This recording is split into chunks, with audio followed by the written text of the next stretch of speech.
presence in lunar orbit. We're rolling the Orion spacecraft out, but it's beginning its journey. We're really kind of at the end of the building process and the beginning of getting ready to go fly. But before Orion can travel to our nearest celestial body, it must first make a few pit stops along the way to fuel up and get ready for flight. As we leave here today, we're going to go to a facility that'll fuel the spacecraft with the rocket fuels and propellants it needs. We'll put a launch abort system on. We'll send it out to be stacked in the rocket and launched. And it's really the last few yards of the game. Orion's journey to the moon began on the bayou.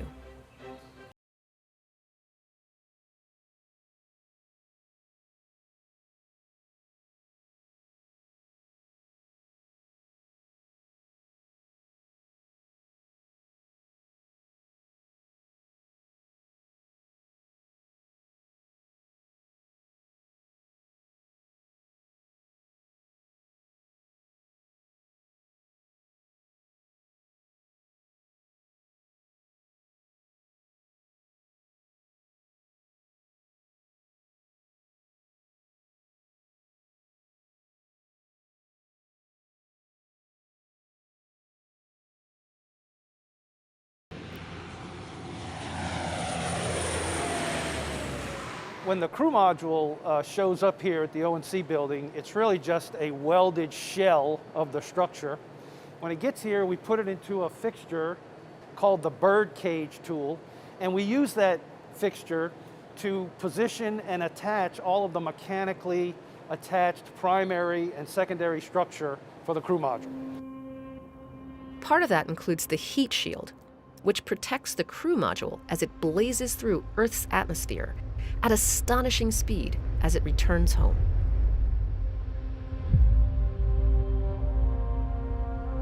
Technicians with Lockheed bond those thermal protection system products onto the heat shield right here in the ONC. And they do the same for the crew module's forward bay cover. We bond that on here, and basically this covers the forward bay of the crew module such that once we come back into the atmosphere, this gets jettisoned and all of the landing system, i.e. parachutes, get deployed and slow the crew module down so that when it touches down in the ocean, it's only going a few miles an hour. With the primary and secondary structures all attached, the crew module is tested to see how everything holds up. Orion is pressurized, stressing the welds to ensure they'll hold up under the proper loading. Afterwards, non-destructive evaluation of those welds is conducted to check for any voids or cracks. Once the structure is deemed strong enough, the crew module is moved just a few spaces down into the ONC's clean room for its next round of integrations. We bring that structure into our clean room, which is you see behind me, because we need to start integrating the propulsion system and elements of the environmental control and life support subsystems, and those systems require a cleaner environment than the one we're standing in out here. When all of that is done, the crew module is on the move again to the crew module integration station. There, all of the electrical systems, including wire harnesses and avionics boxes that control the crew module's guidance, navigation, communications, and its power subsystems, are integrated. Next, it's time to bring the spacecraft to life. We power it up, and then we go into a whole series of functional tests to make sure all the subsystems that we've integrated up to that point are functioning properly. But the crew module isn't the only thing that makes up the Orion spacecraft. All the people, the work, the components that have gone into this vehicle, it's just an amazing feat. Teams also worked closely with the European Space Agency to build the service module, the element that will power Orion on its journey around the moon. Once that arrives from Bremen, Germany, Lockheed moves forward with integrating the two. The service module has a very similar life cycle to the crew module. We build it up structurally, we integrate the propulsion system and the other fluid systems, and then we integrate it electrically and power it up and do functional tests on it. And when we have a full service module and a full crew module, then we stack the two together and we have what's called the crew service module for Artemis I. Under the Artemis program, NASA plans to not only return to the moon, but to use that as a stepping stone to go farther than any human has ever gone before, Mars. To get there, it's truly a cross-country and international effort among thousands of individuals. When you consider all the people, you know, at the Johnson Space Center, Marshall Space Flight Center, all across the agency, SLS, Orion, the European Service Module, Boeing and their team, Lockheed Martin and their team, and to see all of that come together on that launch when we send it on its way to the moon, it's going to be absolutely amazing, and we're going to have a lot of really proud, happy people. Building a spacecraft destined for deep space exploration from the ground up is no easy task. And the fact that these teams have been able to come together and do just that in the midst of a global pandemic is nothing short of amazing.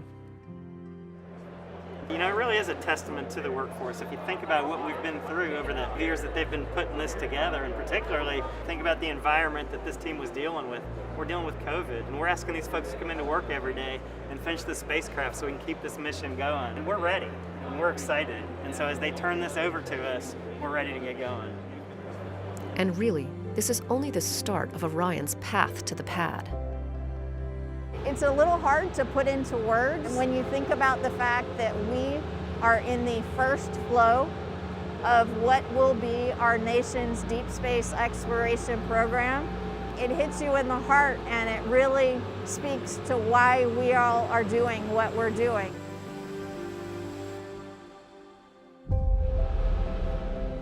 I never thought as a little kid growing up I'd be part of something like this today.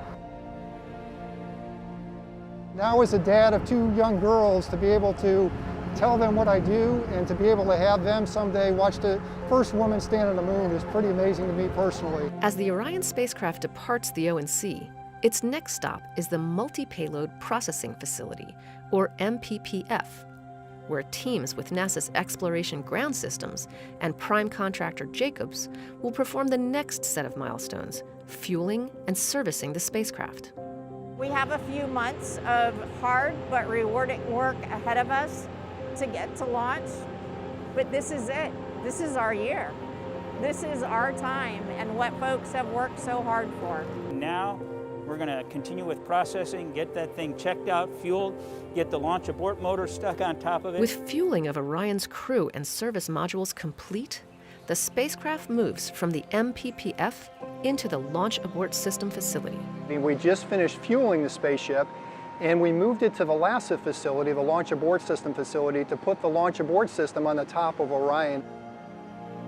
And in July 2019, teams completed a critical test, the Ascent Abort 2 flight test, to validate the Launch Abort System works as expected.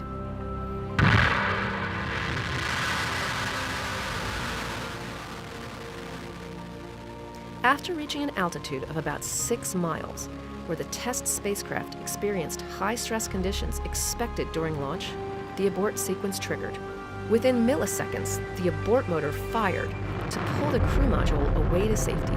Its attitude control motor flipped the capsule into the proper orientation, and the jettison motor fired to release the crew module for a splashdown in the Atlantic Ocean.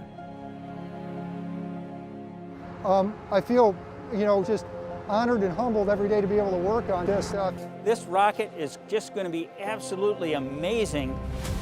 Now that the spacecraft's launch abort system is securely in place, Orion is ready for the next stop on its path to the pad, the Vehicle Assembly Building.